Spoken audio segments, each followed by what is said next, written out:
धन्य है भारत देश, धन्य है भारत भूमि, धन्य है माताओं आपकी कथा।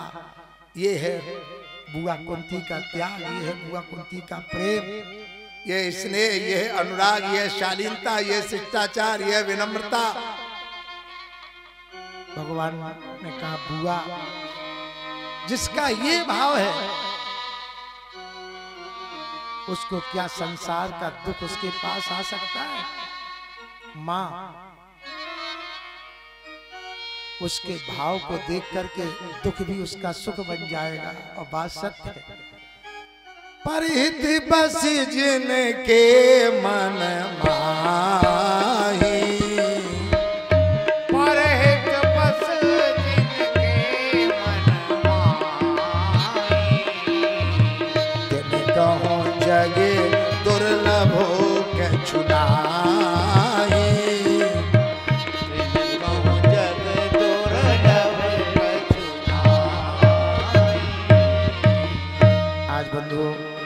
भगवान समस्त पांडवों को लेकर के, समय थोड़ा और 10 मिनट, समस्त पांडवों को लेकर के कहां पहुंचे, जहां श्री ब्रह्मचारी भीष्म पितामह आज सरसैया पर लेटे हैं। पांडवों ने परिक्रमा की, चरणों में श्री धर्मराज ने सिर रखा और फपक कर रो पड़े, फूट फूट कर रो पड़े। भगवान पास में खड़े हैं, साध्वी द्रौपदी भी रो रही हैं। श्री धर्मराज ने कहा प्रभु आज मेरे पितामह मेरे कारण सरसैया पर लेटे हैं। जब बचपन की वो याद आई, जब मैं धूल दूषित होकर आता था तो इनके अंक में बैठ जाता था। इनके श्वेत वस्त्र हैं, श्वेत दाढ़ी थी, श्वेत छत्र है जिनका पूरा जीवन श्वेत रहा, जो ब्रह्मचारी हैं। जब गोद में बैठ जाता था, धूल धूल से शरीर था, दाढ़ी नोचता था, प्रेम स्नेह देते थे, कभी हमें गोद से नीचे नहीं उतारा। पर हाय ये समय, ये चक्र, परमात्मा तेरी कैसी लीला है। एक तुच्छ धन के लिए, एक तुच्छ सिंहासन को पाने के लिए मैंने उस प्रेम को छोड़ दिया, अपने पिता माँ को इस सरसैया पर लटा। पांडव रो रहे थे, भगवान सामने हैं। पितामह ने धीरे धीरे आंखें खोली और समझाया बेटा रो नहीं, ये समय का चक्र है। मैंने आपसे कहा ना समय चक्र कभी भी बदल सकता है। कोई ये ना समझे हम जैसे हैं ऐसे ही बने रहेंगे, क्योंकि पुरुष बली नहीं होते हैं। समय हो तो बलवान, भीलन लूटी गोपिका, बेई अर्जुन बेईमान। बंधुओं आज पितामह ने देखा वो कन्हैया कहाँ है, सामने भगवान है। प्रभु का मंगलमय स्वरूप देख करके पितामह ने हृदय से प्रणाम किया। भगवान ने कहा पितामह इन पांडवों को समझाओ। तो पितामह ने पांडवों को जो उपदेश किया है, कहा प्रभु ऐसा उपदेश करना दोबारा इस पृथ्वी पर महाभारत ना हो। तो कहा कि बेटा श्री भीष्म पितामह ने बड़े प्रेम श्रद्धा से पांडवों को व्यास शैली और समाज शैली में सुंदर से धर्म की व्याख्या की। दान धर्मान राज धर्मान मोक्ष धर्मान विभाग सा, स्त्री धर्मान भगवत धर्मान समासभ्यास योग्यता। थोड़ा सा मैं आपको भाव समझा दूं, आगे थोड़ी सी चर्चा करके आरती प्रसाद लेकर आप लोग जाएं। दानी उसे बेटा अगर अपनी संपत्ति को अक्षय रखना चाहते हो, परिवार को बचाना चाहते हो, बेटा अपने राज्य को स्थिर रखना चाहते हो, तो दान में कम कलयुगे। कलयुग में भी यही बात है। दानेन सर्वार व्यसनान हंति, दान में कम कलयुगे। प्रगट 4 पद धर्म के कलमह एक प्रधान। एन केन साहित्य है, एन केन विधि दीने दान करे कल्याण। अब थोड़ा सा दान के ऊपर आप लोग सुनो। अगर आप सोचोगे कि पैसा नहीं है तो क्या पैसे ही से दान होता है? आजकल दान की अगर आप चर्चा देखें तो बड़ी विचित्रता है। मैंने कहा दानी उसे नहीं कहते जो ऊंचा देता दान, दाता के दातापन में है भावों की पहचान।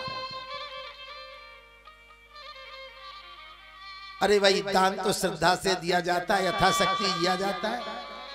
वो दान किस काम का जिसमें हमारा परिवार भूखों मरने लगे? तद दानम न प्रशंसन्ति, श्री शुक्राचार्य जी समझा रहे हैं बलि के। मेरी बात सुनो, कोई पैसे ही का दान नहीं है। अगर आप पर पैसा नहीं है तो परिश्रम दान कर दो। भगवान ने तो यहां तक कह दिया है, मरुस्थल्याम यथा वृष्टि क्षुधार्थे भोजनम दारिद्री दियते दानम सफलम पांडुनंदना। भूखे को भोजन करा दो, प्यासे को पानी पिला दो। जिसको 1 रुपए की चाहना है, गरीब है, निरीह है, कन्याओं का विवाह नहीं कर पा रहा है, अगर उसे 1 रुपए मिल जाए, उसका काम बन जाए, तो उससे बड़ा कोई दान नहीं हो सकता। दान देने वाला भी संतुष्ट हो, दान लेने वाला भी संतुष्ट हो। आजकल आप देख रहे हो, यहाँ भी टीवी चैनल चल रहा है, लोग सुन रहे होंगे, पर मैं किसी की बुराई नहीं कर रहा हूं। मैं आपसे कहता हूं, आप गृहस्थ आश्रम में हो, अगर आपके पास पैसा नहीं, भगवान तो कभी अगर पैसे से मिलते होते तो किसी भले के खजाने में होते। अगर भगवान, मैंने आपसे कहा ना, किसी जात से मिलते तो ब्राह्मण हम आपके घर होते। पर भगवान ने 10 बातों को छोड़ दिया है, और वो कौन सी बातें? जाति पहले जात छोड़ दो, पाति कुल धर्म बड़ाई,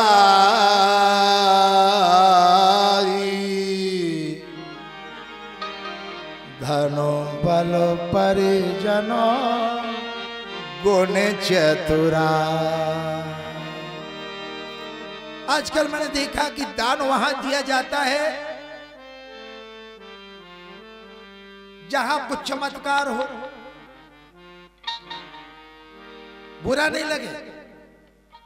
मैंने आपसे कहा, किसी के पास 10 करोड़ की संपत्ति है, वहां आप अगर 20 लाख रुपए दे दो तो किस काम का? मैंने आपसे कहा ना, दान तो उसे दो जिसे आवश्यकता है, गरीब है, निरीह है, कमजोर है, तरस रहा है, भूखा है, असहाय है, जिसके पास कोई साधन नहीं है। बुरा नहीं लगे। हम लोगों के पास तो बड़े बड़े बंगले हो गए, तमाम गाड़ियां हो गई, तमाम ऐश्वर्य, पद, प्रतिष्ठा, सम्मान मिल रहा, सब भगवान की कृपा दया से मिल रहा है। पर मैं आपसे कहता हूं, आपने अगर दान की चर्चा सुनी होगी मित्रों, तो संसार में अगर कोई दान की चर्चा करता था तो महाभारत में भगवान मुक्त कंठ से कर्ण की प्रशंसा करते थे। आपने देखा होगा, जब महाभारत समाप्त हो गया तो सब जयकार का नारा लगा रहे थे, जय हो महाराज धर्मराज की जय हो। सब प्रफुल्लित थे, सबके मन में उत्साह था, सब उमंग से उछल कूद रहे थे। कर्ण मारा गया, कर्ण मारा गया। और मैंने कहा ना, पूरा महाभारत कर्ण के ऊपर हो रहा था। आप विचार करो, जिसे माँ ने बचपन में त्याग दिया हो, जो सूत पुत्र कहलाया हो, जिसका कवच कुंडल दान में चला गया हो, जिसको एक शक्ति मिली वो भी श्री घटोत्कच जी ले गए हो।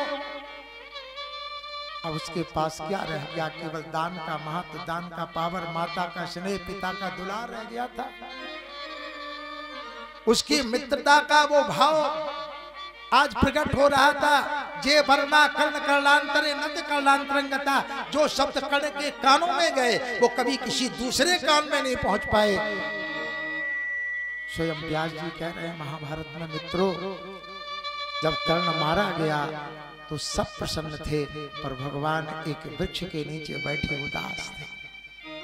दुनिया का शूरवीर अस्ताचल की आगोश में चला गया, दानवीर अस्त होने जा रहा, पर उसकी यशस्वी ध्वजा, उसका यशस्वी आभा मंडल हमेशा फहराता रहेगा। पर भगवान के चेहरे पर उदासी थी। श्री धर्मराज ने पूछा, पता लगाओ भगवान कहाँ है। श्री अर्जुन धीरे धीरे खोज करते गए। भगवान एक वृक्ष के नीचे बैठे हैं। प्रणाम किया, प्रभु आप उदास क्यों? आज आपको प्रसन्न होना चाहिए, हंसना चाहिए, आनंद लेना चाहिए। कर्ण मारा गया, आप हमेशा कहते थे अर्जुन अगर तुम्हारा कोई शत्रु है तो कर्ण है, और जब वो मारा गया तो आप उदास क्यों? भैया यह चर्चा सुन लीजिए प्रेम से। भगवान का कंठ भर आया और कहा, अर्जुन इस रहस्य को रहस्य रहने दो। आज तो मेरे केवल आंसू आए हैं, अगर तुम्हें पता चल गया तो जीवन भर ये आंसू नहीं पहुंच पाओगे। मुझे इसका दुख नहीं है कि कर्ण समाप्त हो गया, दुनिया से चला गया, पर आज यह मेरा हृदय इसलिए रो रहा है, मेरे हृदय में ये उत्कंठा जागृत हो रही है कि अर्जुन मैंने बड़े बड़े दानवीर देखे, बड़े बड़े शूर देखे, पर सत्य बात है ऐसा युद्ध करने वाला, ऐसा चातुर्य कौशलता दिखाने वाला मुझे कभी भविष्य में मिलेगा नहीं, और न मैंने ऐसा कभी देखा है। पर आज इतना बड़ा दानवीर शूर अस्त हो रहा है, इसलिए उसकी दान की प्रशंसा मैं हमेशा करता रहूंगा। और उसके बिछोड़ने का थोड़ा सा भाव मेरे अंदर आ गया। अर्जुन को आश्चर्य हुआ, महाराज क्या कह रहे हो? आपने कभी मुझे ऐसा नहीं बताया, अगर ये बात होती तो आप कम से कम हम बता सकते थे। भगवान ने कहा, अर्जुन अगर आज भी देखना चाहते हो, वो दुनिया से जा रहा है, पर आज हम आप मांग के देख लो, वो अपना प्राण भी दे देगा, शरीर भी दे देगा, पर आपको विमुख नहीं लौटाएगा। अर्जुन ने कहा, प्रभु क्या यह मुझे दिखा सकते हो? भगवान ने अपनी योग माया से तत्काल वो भाव का दर्शन करा दिया। दोनों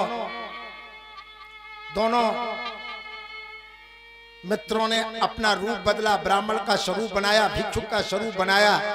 भैया कर्ण, भैया कर्ण, भैया कर्ण कहते हुए जब पहुंचे हैं, कोई माता के लिए रो रहा था, कोई पुत्र के लिए रो रहा था। शमशान में जिस कर्ण का शरीर पड़ा था, वहां एक आभा मंडल रक्षा कर रहा था। ओजस्वी था, तेजस्वी था। ऐसा मित्र कहां मिल सकता है मित्रों? जानते हो, जब पांडव इसका संस्कार करने गए थे तो दुर्योधन को पता चला, तो पांडवों से झगड़ा कर दिया। कहा, भैया भगवान सामने खड़े हैं, धर्मराज इस मेरे मित्र पर तुम्हारा अधिकार नहीं है, ये मेरा राधे मित्र है, इसलिए मैं तुमसे यही निवेदन करता हूं, मेरा अधिकार है। ये जानता था दुर्योधन, आज उसे पता चला कि ये पांडवों का भाई था, पर ऐसा मित्र कहां मिल सकता है जिसने जान करके अपने मित्रता के ऋण को चुका दिया और मुझे ऋणी बना करके दुनिया से चला गया।